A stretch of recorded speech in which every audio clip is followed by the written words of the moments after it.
surga atau maunya ke neraka ini. Ya kan? Kalau biasa orang katakan hari itu starta, penentuan. Manusia menuju masa untuk diperiksa berkelompok-kelompok masing-masing. Ya. Alhamdulillahirabbil alamin. Ar-Rahman 'allama al-Qur'an, khalaqal insan, 'allamahu al-bayan, asy-syamsu wal qamaru bi husban. Asyhadu an la ilaha illallah, asyhadu anna Muhammadar Rasulullah. Allahumma shalli wa sallim ala Muhammad wa ala alihi wa ashabihi ajma'in. Amma ba'du. Allahumma arhamna bil Qur'an, Allahumma arhamna bil Qur'an, Allahumma arhamna bil Qur'an. Allah Ta'ala bil Qur'anil Karim. A'udzu billahi minasy syaithanir rajim. Bismillahirrahmanirrahim. إذا زلزلت الأرض زلزالها وأخرجت الأرض أثقالها وقال الإنسان ما لها يومئذ تحدث أخبارها بأن ربك أوحى لها يومئذ يصدر الناس أشتاتا ليروا أعمالهم فمن يعمل مثقال ذرة خيرا يره ومن يعمل مثقال ذرة syarran yarah. Ketika bumi bergoncang dengan dahsyatnya, zulzil dengan naik turun, kemudian dihidang, kemudian keluarlah, ya, bumi mengeluarkan beban beratnya. Jadi setelah dia bergoncang, keluarlah beban beratnya. Apa beban berat bumi? Asqalaha, ya, isi perut bumi dan mayat-mayat manusia. Karena dosa-dosa dan kesalahan sehingga jadi beban bagi bumi. Lalu melihat itu orang-orang kafir bertanya, kenapa bumi begini? Lalu bumi bercerita, yauma idzin tuhadditsu akhbaraha. Apa yang diceritakan oleh bumi? Bumi menceritakan kebaikan orang-orang yang berbuat baik dan menceritakan keburukan orang-orang yang berbuat buruk. Siapa yang memerintahkan bumi ini bercerita? Walaupun tidak pakai lidah, tidak pakai mulut, bahwa sesungguhnya Tuhanmu lah yang memerintahkannya. Jadi bumi diperintah bercerita oleh Allah. Yauma idzin yasdurun nasu ashtatan liyurau a'malahum. Hari itu manusia dikeluarkan dari kuburannya tergantung amalnya masing-masing. Ini posisi kita hari ini, kemudian lanjut nanti ke 7 dan 4. Bapak Ibu yang dimuliakan, melihat terjemahannya, yauma idzin, pada hari itu manusia dikeluarkan dalam keadaan bermacam-macam supaya diperlihatkan kepada mereka pekerjaan yang mereka lakukan. Jadi kita dibangkit oleh Allah dari kubur kita tergantung amal kita masing-masing. Ada yang gagah, ada yang cantik, ada yang muda, ada yang sudah tua, ya, tergantung. Ada yang baik, ya, ada yang buruk, ya kan? Dan itu setiap orangnya berbeda karena yang menyebabkan mereka bermacam-macam itu adalah pekerjaan mereka, ya kan? Jadi pada bumi digoncang, dulu pernah saya sampaikan ada 3 kali goncangan bumi itu. Ya kan? Ada yang goncang biasa seperti gempa-gempa yang terjadi, yang lokal sifatnya, kalau bahasa Buya Hamka, satu empat terjadi gempa. Padang, Mentawai, Bengkulu gempa. Tapi di Aceh tidak gempa. Di Aceh hancur, di Padang, Jakarta tidak. Tapi pada waktu besok ini, maka dia akan bergoncang dengan luar biasanya, ya kan? Nah nanti kira-kira setelah setelah bumi berganti akan terjadi lagi goncangan, sehingga pada waktu itu manusia keluar dari bumi. Artinya buminya ini nanti di akhirat. Semua hal itu terjadi karena perintah Allah. Model-model manusianya sesuai dengan amalan-amalan. Jadi tidak seperti yang kita bayangkan hari ini. Kalau yang hari ini, kalau keluar jenazah dari bumi, mungkin tulang-tulangnya yang keluar. Kalau nanti keluarnya sesuai dengan amalnya masing-masing. Kata Hamka, manusia nanti proses menuju kepada surga, karena tujuan kita itu nanti ke surga. Dan itu prosesnya manusia itu berpisah-pisah. Ya, nanti berkumpulnya itu setelah sampainya di tujuan. Jadi menuju ke surga atau menuju ke neraka dalam proses itu kita masing-masing. Bisa saja nanti ibu lari dari anaknya, anaknya lari dari ibunya, ayahnya lari dari anaknya lari dari ibunya, suami lari dari istri, istrinya pun lari dari suaminya, saudara pun lari. Maka itu dia masing-masing saja. Ya, kenapa suami lari dari istri? Takut tanggung jawab.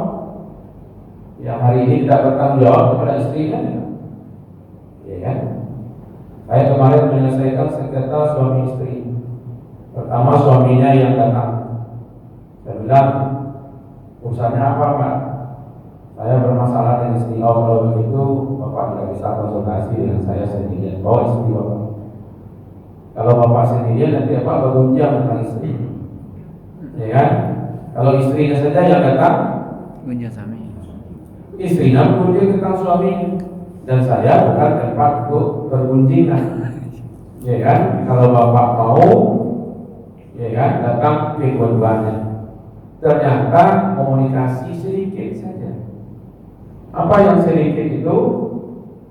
Lebih kurang 17 tahun menikah, tidak ada suaminya memberi belanja selama 17 tahun. Hebat ibu. Ya kan? Sedikit masalahnya. Ya kan? Selama 17 tahun menikah, tidak ada suaminya memberi belanja. Ya kan? Sabar apa tidak ibu? Hah? Sampai ibu saya sabar ya. Padahal nggak tahu masalah kan? Nah gitu. Ya kan?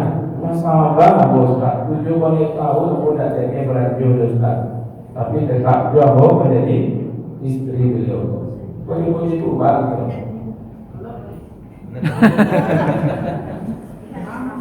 Ya kan? Lalu apa kata suaminya? Kalau lagi bukaan Ustaz, itu bukan lo Ustaz itu. Ya kan? Ironya Bapak Ibu, mereka sepakat buat warung di rumah. Jadi disepakati untuk belanja harian, ambil dari warung tuh, gitu. Ya kan? Suaminya bekerja. Jadi setiap hari tercukupilah kebutuhan dari warung itu.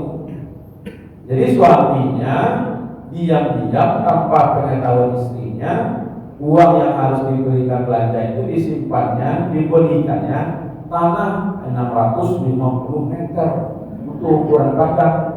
Jadi 7 balik tahun mengumpulkan bukti dan data istri tadi dibayarnya ke tanah 650 meter. Ibunya dengan mau istrinya.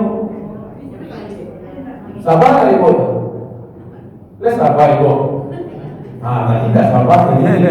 Ya kan? Ini tidak baca itu yang komunikasi. Jadi istrinya begini, suaminya begini. Tapi kalau seandainya seorang saya nanti mau, tak selesai, ya kan? Maka itu kalau ada masalah keluarga, kalau bisa mau konsultasi tentang agama, suami, istri, kapan perlu, jual anak-anak. Kalau stres, ibunya, jangan ibunya yang diobati, suaminya yang diobati, anak-anaknya diobati. Mana tahu stresnya ibu ini karena anaknya, ya kan? Nah, jadi bapak ibu yang dimuliakan, hari itu ini belum sampai ke surga ini Pak.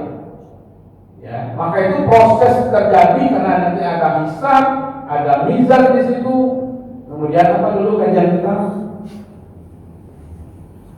Yauma idzin, pada hari itu, ya kan, di waktu sampai kita tsumma la tus'aluna yauma idzin anil na'im. Ya kan? Kan sudah terakhir surat Al-Mudaththir, hari itu manusia ditanya, diselidiki, ya kan? Disidiklah pada waktu lama proses ini, Pak. Coba bayangkan dari Nabi Adam sampai manusia terakhir berkumpul di suatu tempat dengan proses yang lama dan bentuk prosesnya luar biasa. Kemudian masing-masing orangnya sesuai dengan amalnya sendiri. Makanya wajar saja ada yang mengatakan matahari itu sejengkal dari kepalanya karena amalnya. Ada yang tenggelam, ya kan, karena keringatnya sampai ya lehernya, itu tergantung amalnya. Mungkin ada orang yang pada waktu itu merasa berada di ruangan ber-AC saja, ya kan, tergantung amalnya masing-masing. Ya kan? Tetapi pertanggungjawabannya ini berat, sehingga tidak mungkin anaknya hari ini sering berbuat yang tidak baik untuk orang tuanya, besok tidak takut lagi. Ya kan? Nah, manusia itu tergantung kepada amalnya masing-masing. Ya kan? Maka itu terpisah-pisah kata BHK. Kata tafsir Al-Jalalain mengatakan meninggalkan tempat hisab menuju ke kanan dan ke kiri, dan itu terpisah. Ada ke surga, ada ke neraka. Itulah tujuannya. Ya kan? Dan proses itu adalah lama. Periode masuk surga atau nanti periodenya masuk neraka. Jadi tidak ada nampaknya di tengah-tengah. Amal yang terlalu saja Ustaz. Kasurga indah, karena indah. Malah ada yang berani sekarang ini mengatakan saya masuk neraka saja supaya bertemu dengan teman-teman saya yang artis gitu. Ya lah, bagus. Kalau itu kita doakan saja. Ya kan? Ya satu masuk neraka kok, semua dia masuk tenggelam mungkin.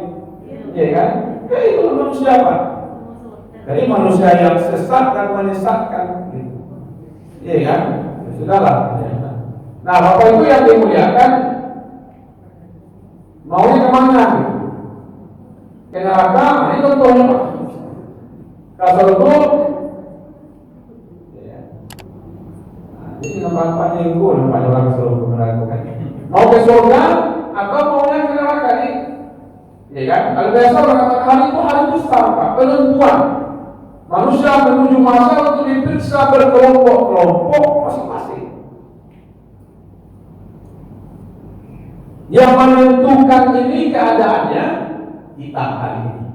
Maka itu tidak bisa hijau-hijau tali-tali, besok-besok ini tidak bisa Pak. Yang besok itu ya ini, ya kan? Makanya resepnya begini, keadaan dibangkitkan tergantung keadaan kematian. Keadaan kematian tergantung keadaan hidupnya. Husnul Khatimah atau Su'ul Khatimah. Resepnya di mana ini? Kalau dalam keadaan hidupnya banyak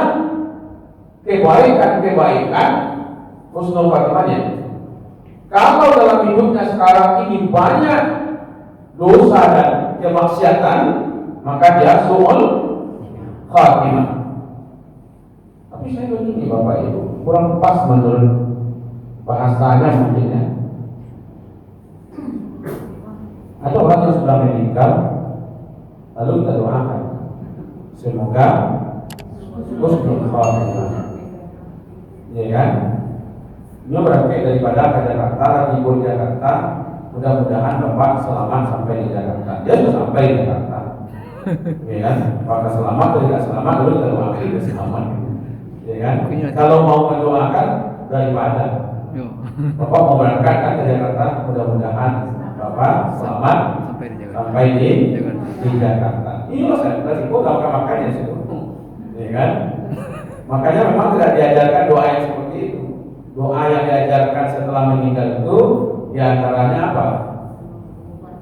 diampuni, dirahmati, ya kan? Allahu yarham, namanya kan? Atau Allah maghfir lahu, Allah maghfir syanu, kan itu doanya. Supaya dosanya diampuni, jadi rahmati, ya kan? Kalau ini apa? Saya sekarang ini berdoa, ya Allah, matikanlah saya dalam keadaan husnul khatimah. Saya doakan bapak ibu supaya mati. Enggak mati ya, maksudnya dalam husnul khatimah. Capek Pak. Kan bisa saja Pak, saya belakangan, ibu-ibu duluan, kan bisa seperti itu. Hah? Atau saya duluan? Hah? Saya duluan mengantar Pak ini pamannya. Bisa saja kan? Tapi yang jelas, apakah husnul khatimah atau su'ul khatimah ditentukan oleh cara hidupnya. Kalau bahasa Rasulullah, mata nasu bima ta'isubi. Manusia itu akan mati tergantung bagaimana dia hidup. Kalau hidupnya banyak kebaikan-kebaikan, dia akan meninggal dalam keadaan kebaikan-kebaikan itu. Dan tidak mustahil Bapak Ibu, kalau dia banyak mengisi waktunya sampai akhir hayatnya, baca Quran, berkemungkinan besar nanti dia meninggal dalam keadaan membaca Al-Quran. Membaca Al-Quran bukan berarti dia harus dihafal Al-Quran. Bisa saja dia sedang membaca yang sedang hafal dalam dia meninggal. Kalau banyak kehidupannya ini dalam keadaan berzikir, mungkin dia nanti bisa dalam keadaan berzikir. Tapi kalau dia isi kehidupannya dalam keadaan banyak dosa, berkemungkinan besar, Pak. Iya kan? Hal-hal kecil saja bisa membuat orang lupa kan? Bayangkan anak lobster baru tahu, apalagi kok ibu aja. Ada udah lobster yang heboh sekarang ini, iya kan? Anaknya lupa, apalagi kok ibu aja. Padahal induknya yang nggak masalah ya, yang bermasalah kalau masalah anaknya, ya kan? Nah, kalau matinya dalam keadaan baik, dibangkitkan dalam keadaan baik.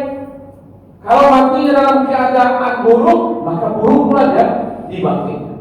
Maka itu cara hidup menentukan cara dia mati menentukan bagaimana dia dibangkitkan. Bayangkan, semenjak Nabi Adam sampai nanti akhir zaman, ya kan, dibangkitkan dari kuburnya dalam keadaan yang bagaimana dia hidupnya. Maka itu bagaimana hidup kita nanti akan menentukan. Nah, itu harus ada evaluasi, Pak. Bagaimana cara hidup kita? Semakin hari semakin dekat dengan Allah, semakin hari semakin baik, semakin banyak ibadah, semakin tergantung kepada Allah. Insya Allah matinya dalam keadaan husnul khatimah. Pada hari itu manusia dikumpul, lalu amalnya diputar videonya Pak, masing-masing. Nah, inilah tadi bumi bercerita. Karena bumi bisa menjadi saksi, kita tidak menjadi saksi. Pakaian yang kita pakai akan menjadi saksi. Untuk nanti saya jujur juga bisa masker juga menjadi saksi. Maka tidak perlu lagi berdebat lagi masalah masker ini. Ya kan? Pada hari itu tidak ada yang dirugikan. Tidak ada yang dirugikan. Nah, ini agak menarik nanti buat kajian kita. Penyebab turunnya ayat ini apa sebenarnya? Tidak ada yang ingat. Apa sebab turunnya surat Al-Zalzalah? Kalau dilihat dari atas, di sini tidak kelihatan ya. Satu ini tidak kelihatan, 2, 3, 4, 5, 6. Di sini penyebab turunnya ayat ini sebenarnya Pak. Ya kan? Doa Allah mengatakan, "Kama ya'mal mithqala dzarratin khairan yarah, wa may ya'mal mithqala dzarratin syarran yarah." Ini penyebab turunnya ayat ini. Karena ada orang-orang di Makkah itu berpikir begini, ya kan? Sedekah yang jumlahnya banyak itu yang kemuliaan. Kalau sedekahnya sedikit, itu tidak mulia, tidak hebat. Jadi orang merasa kalau bersedekah dengan banyak, berbakti dengan banyak, itu baru hebat. Kalau sedekahnya sedikit, itu dianggap remeh, dianggap enteng. Nah, Allah menurunkan ayat ini untuk menjawab itu, bahwa di sisi Allah tidak ada yang kecil, semuanya hebat. Walaupun hanya sebesar zarah pun itu hebat di sisi Allah. Jadi tidak ada bebo, lanjut saja lah. Mau sedekah 2.000, lanjut lagi. Ya kan? Jangan kata enteng gitu. 1.000 dalam 2 jam kan 10 jam lah 10.000 kan? Ya kan? 20.000 kan setiap bayi ke Mas Haji 1.000, 2.000 kali 20.000 sehari, 20.000 sehari, sebulan 600.000, ya kan? 1 tahun,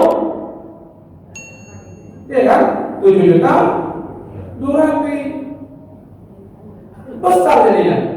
Di sisi Allah itu besar, ya kan? Makanya tadabburi saja surah Fama man thaqulat mawazinu fahuwa fi 'aisyatir radiyah.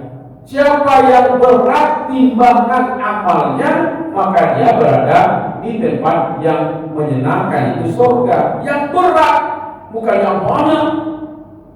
Maka itu pikiran orang menganggap kalau besar itu hebat, kalau kecil itu tidak hebat. Padahal di sisi Allah, sekecil apapun itu adalah sesuatu yang hebat di sisi Allah. Dan begitu juga perbuatan yang salah. Jangan hanya skete, tidak ada. Semua juga kawan main bulu tangkis sekarang itu kan. Alah main bola 10 awak, itu ya awak main. Ya setan dia main main bola 10 Pak. Saya menang. Iya. Nah, menang bayar Pak. Saya menang lebih. Nama bayar dan kalah. Karena Irland itu. Ya kan? Karena dianggap kecil.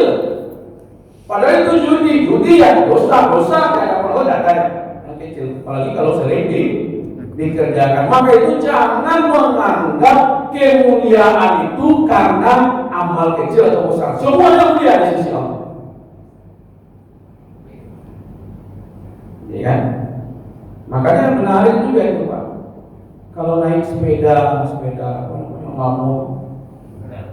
sepeda hotel, baik barale, naik sepeda itu Pak. Itu parkir ke itu Timoro Joko Alpark. Kira-kira yang berwibawa, yang prestise itu yang mana? Yang merasa mulia pakai sepeda atau pakai apa? Maka sama pikiran.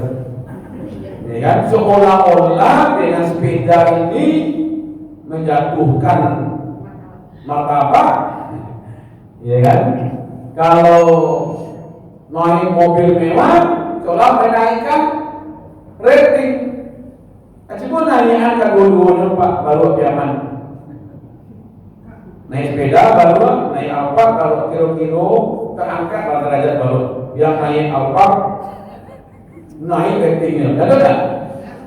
Nah, berarti manusia merasa gitu. Berarti kalau begitu, di waktu pakai sepeda baru kau mencari karabian, ambil karabian, tidak turun derajatnya, hanya biasa itu. Kalau dibawa anaknya dengan Alphard, justru Alphardnya mungkin yang terbawa, ya, turun gara-gara itu. Jadi tidak tempat gitu. Maka itu Allah ingin menjelaskan, sekecil apapun kebaikan yang kita kerjakan, ini terjemahannya. Zarah di sini apa sebenarnya? Dulu yang paling Bapak dengar apa? Saya sering ustaz dulu. Apa? Biji sawi, biji bayam. Biji sawi, bayam. Ya. Kalau tafsir dulu, ya itu zarah itu banyak dijelaskan seperti semut. Ya kan? Mungkin di Indonesia lebih sering disebut dengan biji bayam lah, biji sawi lah, gitu ya. Kalau dulu itu sering memaknai sekecil semut, karena semut itu tidak dari perhitungan, ya kan? Pokoknya masuk ke ketimbangan, ada sampai di situ tidak dari masuk hitungan, ya kan? Wah, bagi apa namanya? Bagi apel, namanya 1 kilo. Ya apel itu sama cek. Bapak perhatikan nggak semut itu? Atau menjadi pertimbangan untuk mengurangi timbangan atau menambah timbangan, ada? Kan dia anggap tidak ada, Pak. Dia kecil, tidak menarik, tidak menjadi perhatian, dan tidak menambah atau tidak mengurangi. Seolah-olah itu tidak punya apa-apa. Nah itu tuh maksudnya. Maka itu dianggaplah perbuatan baik yang kecil itu seolah-olah itu tidak ada apa-apanya. Padahal itu besar di sisi Allah. Makanya Allah abadikan. Maka barang siapa saja yang melakukan amal sekecil apapun kebaikannya, itu pasti akan dibalasi oleh Allah. Dan sekecil apapun perbuatan yang salah dikerjakan, pasti juga Allah akan membalasinya. Di situ posisi ayat ini menjelaskan. Ya kan? Ini tidak ada yang kecil di sisi Allah Subhanahu wa taala. Maka itu berbuat saja. Ya kan? Saya kemarin mewawancarai seorang dosen yang mau SK-nya 100%. Dosen ini sudah melalang buana ke seluruh dunia. Saya mewawancarai belum pergi ke seluruh dunia. Katanya 4 negara yang belum dikunjunginya. Cuma sampai negara yang belum dikunjungi dari sekian ratus negara, sampai yang belum katanya. Lalu dia berkesimpulan semua dengan kajian kita. Inilah hebatnya orang Islam di Indonesia. Yang paling berbahagia di dunia ini, katanya, menurut pantauan saya itu adalah orang Islam di Indonesia. Wah hebatnya, itu kesimpulannya.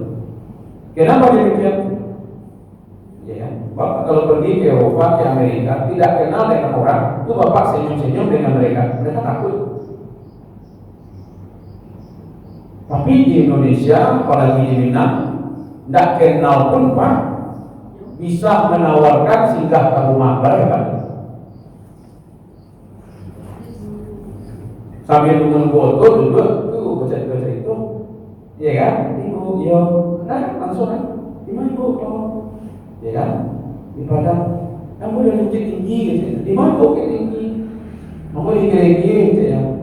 Nah tuh cerita-cerita itu, bego kagak bisa, gitu ya, kok ibu ke bukit tinggi, sehingga nggak ke rumah.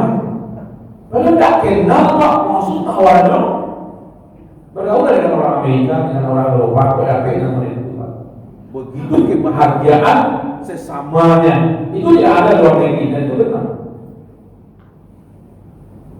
Ya, tidak ada siapa. Kemudian ketemu sama kita, umat Islam kan, senyum, ya kan? Karena agama mengajarkan jangan pernah melanggar enten senyum, tabasum bukan, biwa juga, senyum di wajah, tidak akhirkan.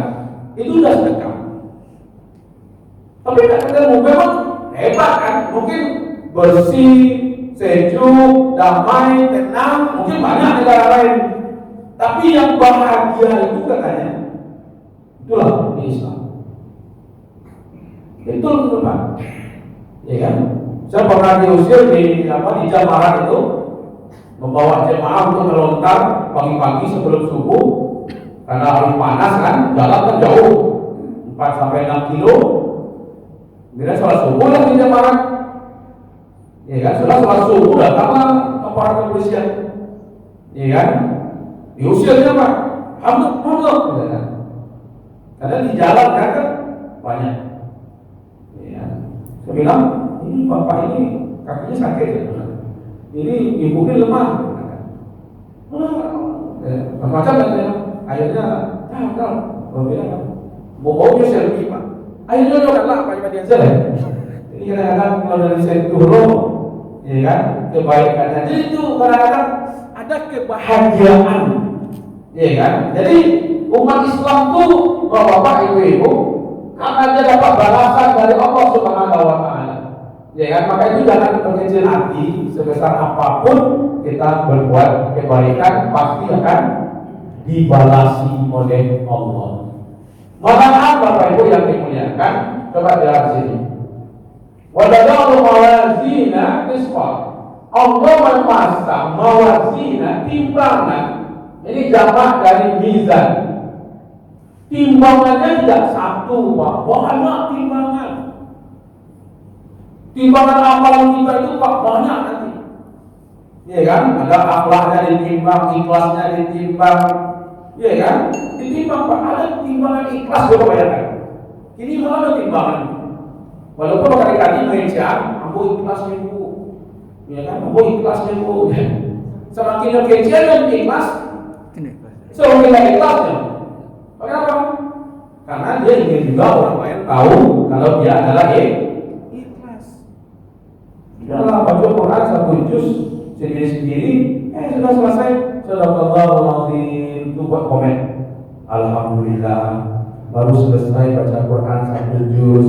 Semoga menjadi amalan di akhirat. Kemudian sampai ke dunia. Jadi amalan akhirat diganti dengan amalan dunia. Timbangan dipasang, tidak ada yang dirugikan. Jika seberat debu sekalipun, malah kadang debu, Pak. Mungkin kadang debu daripada corona. Ya, kalau debu kan masih nampak oleh kita berterbangan. Kalau corona tidak nampak, ya kan? Masih ada corona sih. Jika seberat debu sekalipun, Allah akan datangkan. Nah, di sini yang menarik Bapak Ibu, cukuplah Allah berbuat perhitungan. Allah akan datangkan semuanya, siapapun manusianya. Pahaman. Ternyata di sini siapapun manusianya pasti akan mendapatkan balasan, termasuk orang kafir. Jadi orang kafir berbuat batil dibalas oleh Allah. Itulah keadilan Allah Subhanahu wa Ta'ala. Ini terakhir. Nanti kita lanjutkan. Bagaimana dengan amalan orang kafir? Buya Hamka mengatakan, Muhammad Abduh, Rasul Ridha dalam tafsir Al-Makarnya, orang-orang baik yang lain tapi dia kafir, itu akan dibalas oleh Allah Ta'ala. Termasuk yang ada.